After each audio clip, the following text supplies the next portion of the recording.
네, 안녕하세요. 브라보 게임택시입니다. 네, 오늘은 사업구역에 대해서 알아보도록 하겠습니다. 우리가 양수교육 다 받았잖아요. 교육받을 때는 다 아는 것 같았는데 실제 개인택시 영업을 시작하다 보면 헷갈립니다.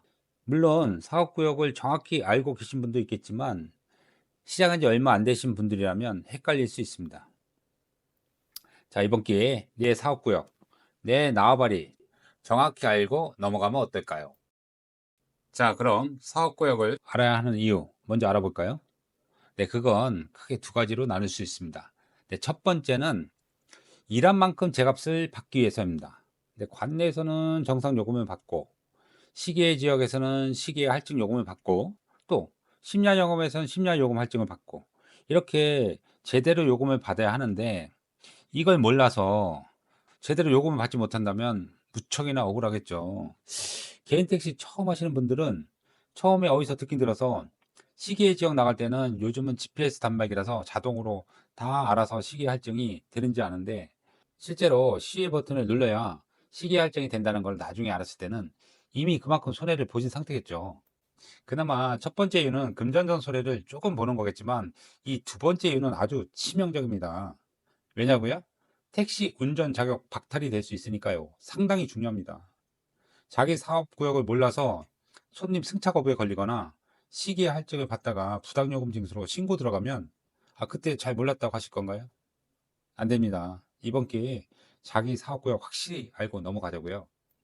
네, 사업 구역은 총 세 가지로 나눌 수 있습니다. 네, 첫 번째는 내 사업 구역. 이건 다 아시겠죠? 내가 여객 자동차 운송 사업 면허증을 발급받은 곳. 그것이 바로 내 사업 구역입니다. 서울은 서울, 뭐 인천은 인천, 과천은 과천이 되겠죠. 다음은 통합사업구역입니다. 이 통합사업구역은 동일 생활권 주민의 택시 이용 불편을 해소하기 위해서 만들었는데요.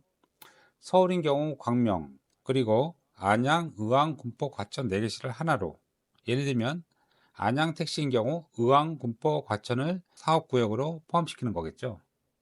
그리고 광명은 구로, 금천, 무안은 목표, 이렇게 같이 통합구역으로 묶여져 있습니다. 뭐 이해도 있겠지만 여기까지 하고요. 자, 공동사업구역은 인천공항, 김포공항, 위례신도시가 해당이 됩니다. 인천이나 김포공항으로 가거나 아니면 나올 때 서울, 광명, 인천, 부천, 김포, 고양시는 하나의 공동사업이라서 시계의 할증을 적용하면 안 됩니다. 위례신도시도 마찬가지. 서울, 성남, 하남에서는 시계 할증을 받으시면 안 됩니다. 자, 지금까지 사업구역 알아봤는데요. 서울인 경우 내 사업구역이 서울이고 통합사업구역에서 광명이 추가되고 공동사업구역에서 인천공항, 김포공항 그리고 위례신도시가 추가되어서 내 전체 사업구역은 서울, 광명, 인천공항, 김포공항, 위례신도시가 되는 겁니다. 자, 만약에 부천 개인 택시라고 하면 내 사업구역은 부천시 그리고 통합사업구역은 없고요. 공동사업구역에서 인천공항, 김포공항이 해당되므로 내 전체 사업구역은 부천, 인천공항, 김포공항이 되는 겁니다. 자, 광명도 마찬가지입니다. 광명 한번 해볼까요? 내 사업구역에서 광명, 통합사업구역에서 구로, 금천, 그리고 공동사업구역 인천공항, 김포공항이 합쳐지면서 내 전체 사업구역은 광명, 구로, 금천, 인천공항, 김포공항이 됩니다. 자, 이제 자기 사업구역, 내 나와바리를 아셨으니 시계외 할증, 시내 요금, 하여튼 요금 적용에 대해서 몇 가지 예시를 들어 알아보도록 하겠습니다. 자, 표로 설명해 드리면 시작과 도착이 사업구역 내, 이거는 시계 할증 미적용. 시작은 구역 내, 도착은 구역 외. 요거는 경계 시점부터 할증 적용. 시작은 구역 외, 도착은 구역 내. 요거는 귀로 영업이죠. 요거는 할증 미적용입니다.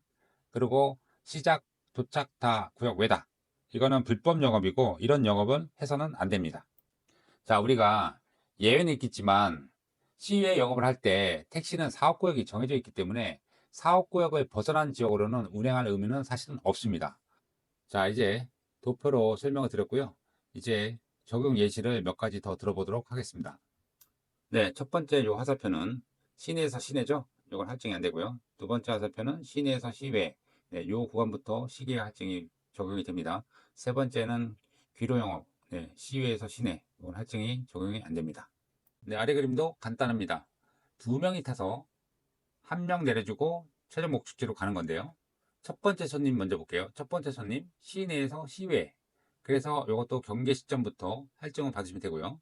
두 번째 손님도 어차피 타는 시점이 시내에서 최종 목적지 시외로 가는 겁니다. 그래서 이분도 할증 요금을 받으시면 됩니다.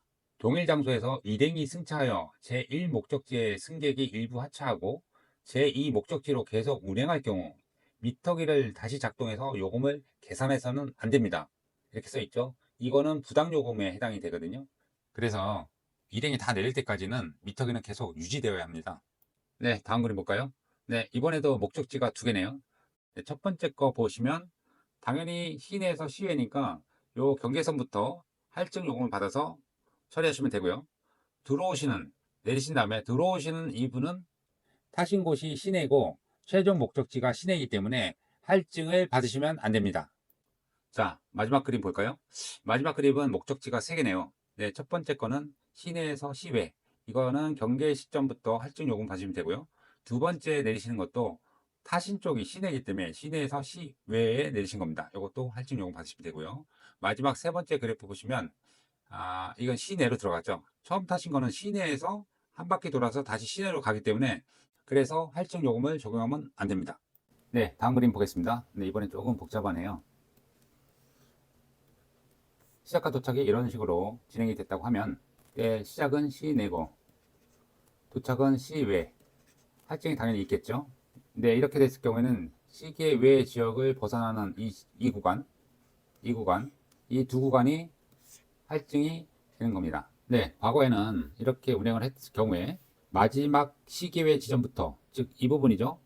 이 부분부터 네, 할증을 적용을 했습니다. 전에 이렇게 시계외 지역으로 벗어난 지점은 할증을 적용을 하지 않았습니다. 하지만 GPS 기반이기 때문에 지금은 이 부분도 할증을 적용합니다. 시계 지역 벗어나는 곳 다 할증을 적용을 하게 되어 있습니다. 네, 이번에는 이런 식으로 운행을 했을 경우에 시작 시점은 시내, 도착도 시내, 할증이 당연히 없겠죠. 네, 주의하실 부분이 이렇게 경계선 밖으로 나간 지점이 있다라고 해도 시작과 도착이 시내에서 시내이기 때문에 할증을 받으시면 안 됩니다. 네, 다음은 공동사업구역인 인천국제공항에 대해서 알아보도록 하겠습니다.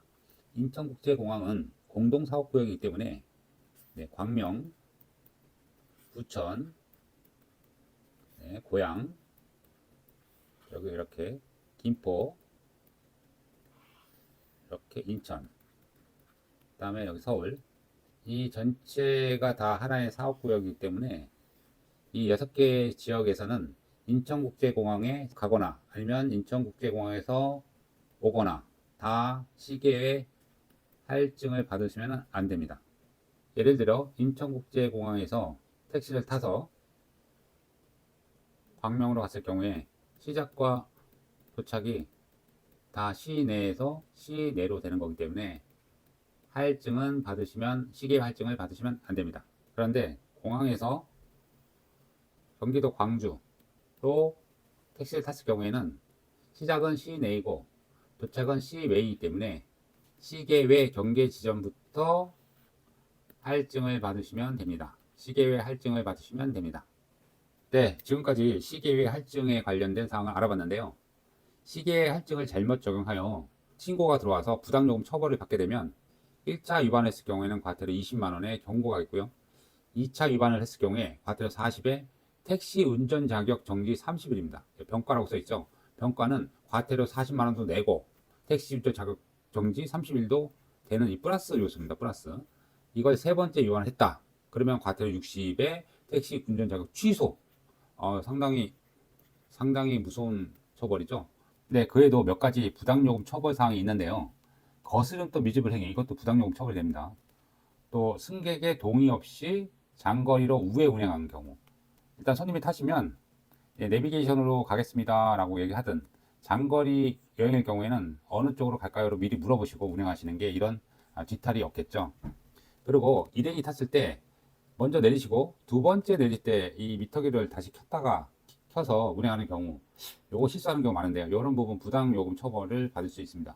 그리고 이 승객이 승차한 후에 주행 버튼을 누르고 출발해야 되는데 미터기를 미리 이제 눌러 놓으시는 이런 경우가 있는데요. 이것도 부당요금 처벌이 됩니다. 그리고 목적지 도착해서 정지 버튼 눌러야 되는데 정지 버튼 누르지 않고 있다가 나중에 누르는 경우, 이런 경우도 부당요금 처벌이 되죠.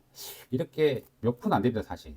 이렇게 돌아가거나 뭐 늦게 누르거나 뭐 미터기를 다시 눌렀다 기본 요금 다시 받는 거죠. 이렇게 하는 행위는 진짜 몇 분 안 되는데, 만약에 이 부당요금 처벌을 봤을 때는 네, 과태료 벌금에 운전 자격 취소까지 되기 때문에 정말 주의하셔야 됩니다. 네, 마지막으로 헷갈리는 문제 몇 문제 내봤습니다. 재미삼아 한번 풀어보시고요. 정답은 댓글에 남겨놓도록 하겠습니다. 네, 지금까지 시청해 주셔서 감사합니다.